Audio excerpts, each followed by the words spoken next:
तालियों से अभिनंदन एवं स्वागत। इसी कड़ी में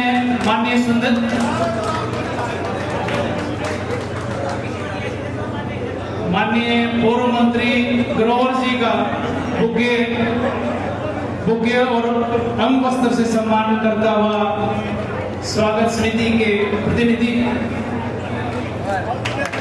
हमारी अमर प्रभा जी, और मैं इनके माता पिता को धन्यवाद देता हूँ कि आज से 60-70 साल पहले नाम रखा अमर प्रभा।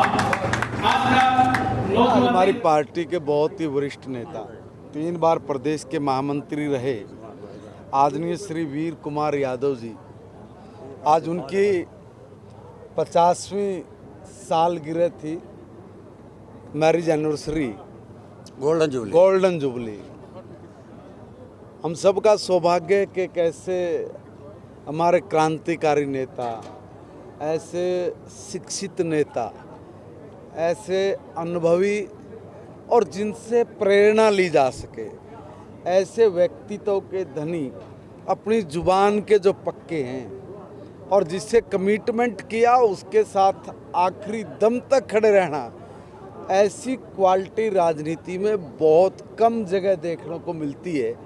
मैं अपने जीवन की प्रत्यक्ष घटनाओं के आधार पे कह रहा हूँ कि यह हमारा सौभाग्य रहा कि ऐसे व्यक्तित्व की गोल्डन जुबली पर हम सब उनको यहाँ बधाई देने के लिए पहुँचे। आदरणीय मनीष ग्रोवर जी, आदरणीय हमारे प्रदेश महामंत्री जी, हमारे जिला अध्यक्ष जी, तमाम बड़े नेता आज इस अवसर पर आदरणीय वीर कुमार जी को, जो बड़े हैं वो आशीर्वाद देने के लिए पहुँचे, जो छोटे हैं वो उनका आशीर्वाद लेने के लिए और उनको शुभकामनाएं देने के लिए पहुंचे हैं। मैं एक बात कहूँगा, ये हर व्यक्ति इस तरह के कई बार सवाल करता है, कोई आज ही आते ही मैं सब कुछ करूँगा, वो नहीं। देखिए, शिक्षा कहाँ लेनी है, कहाँ देनी है, ये बच्चे का अधिकार है, माँ बाप का भी अधिकार है। वही तो मैंने कहा है कि ये जो धारणा है कि भाई प्राइवेट स्कूल में अच्छी पढ़ाई है, सरकारी स्कूल में नहीं है, तो इसका रिजल्ट तो आ ही गया कि भाई कहाँ पर पढ़ाई अच्छी है कि नहीं है। अरे भाई, हमारा स्कूल वो सुरक्षा की दृष्टि से सबसे सेफ है, क्योंकि सरकारी स्कूल के प्रति गांव के हर व्यक्ति का मोह है कि मेरे गांव का स्कूल है, इसमें मेरे गांव के बच्चे पढ़ते हैं। इसलिए सुरक्षा की दृष्टि से सरकारी स्कूल और उसका जो अंदर का वातावरण है, ग्राउंड्स की बात करिए, हरियाली की बात करिए, रूम्स की बात करिए, हाईटेक क्लासरूम की बात करिए, आप टीचर्स की बात करिए, हर जगह अव्वल है। आपको मिलेंगे, चाहे सामाजिक जीवन हो चाहे राजनीतिक जीवन हो।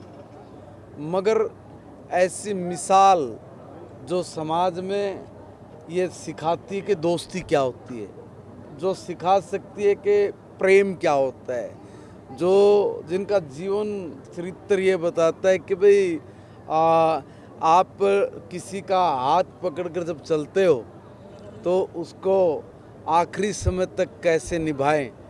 तो बहुत सारे ऐसे संस्मरण हैं वीर कुमार जी के जो वाकई में बहुत प्रेरणादायी हैं। जीवन के थपेड़े खाकर, जीवन के अनेक अनुभवों के बाद जब व्यक्ति अपने परिवार के साथ इस प्रकार के आयोजनों में शामिल होता है, तब उनका हृदय, उनका मन होता है कि जिन लोगों के साथ हमने काम किया है, जीवन दिया है जिनको, वो इस घड़ी में आके उनको हौसला दे, उनको आशीर्वाद दे, उनके साथ खड़े दिखाई दे।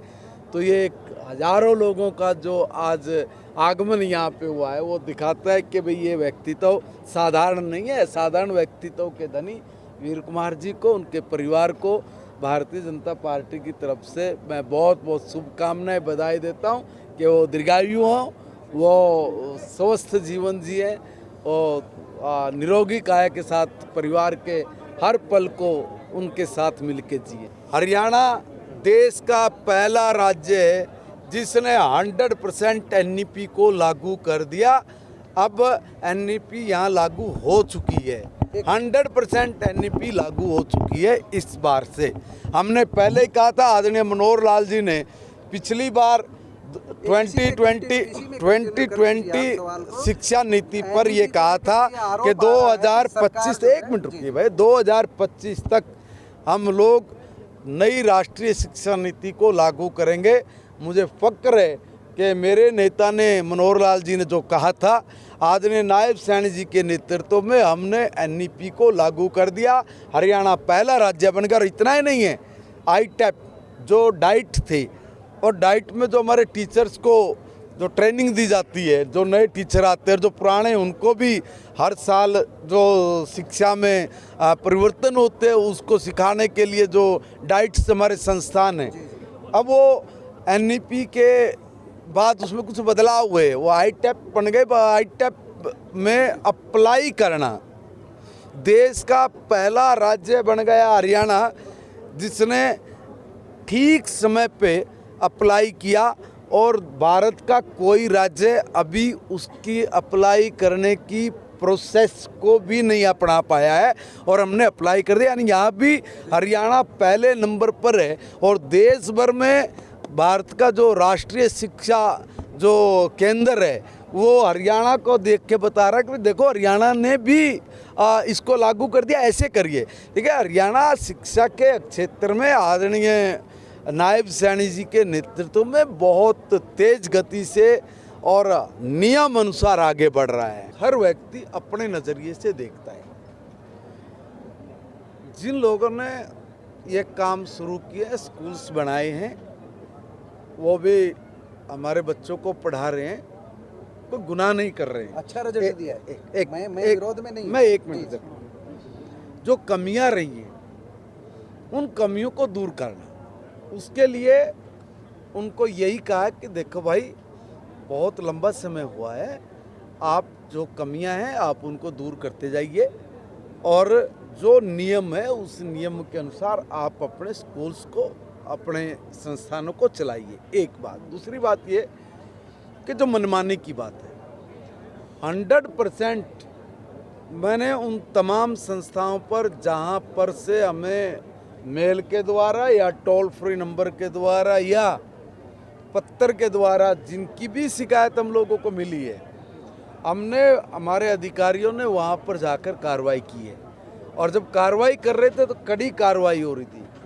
मैंने खुद कहा कि देखिए, एक अवसर जरूर देना चाहिए। इसमें आप लोग गलत भी कह सकते हैं, इसको ठीक भी कह सकते हैं। मैंने ये कहा, देखिए आज के बाद अगर कभी इस तरह की कोई बात आई तो फिर जो नियम अनुसार होगा उसमें आप दंडित होंगे। और उसके बाद मुझे कोई शिकायत नहीं मिली। फिर भी अगर कहीं से कोई ऐसी घटना हुई है तो आप हमें बताइए, हम उस पर अंकुश लगाएंगे। अभी आप लोग कहते हैं कि भाई क्या, देखिए मैं एक बात कहूँगा, पिछले 5-6 महीने में शिक्षा विभाग ने अपने टीचर्स के साथ मिलके, BO सबके साथ मिलके हमने एक योजना बढ़ाई कि जब प्राइवेट स्कूल का रिजल्ट अच्छा आ सकता तो हमारा क्यों नहीं आ सकता। तो मुझे हमारे गुरुओं ने, अध्यापकों ने आश्वस्त किया कि सर, इस बार आप जिस हिसाब से हम लोगों के साथ बात कर रहे हैं, कह रहे हैं, उसके अनुरूप हम लोग आपको ऐसा रिजल्ट देंगे कि आपकी तबीयत खुश होगी। और मैं ये बता दूं, प्राइवेट स्कूल से ज़्यादा अच्छा साइंस साइड में हमारे स्कूल का रिजल्ट है, और कॉमर्स में और आर्ट्स में भी 1% पीछे है।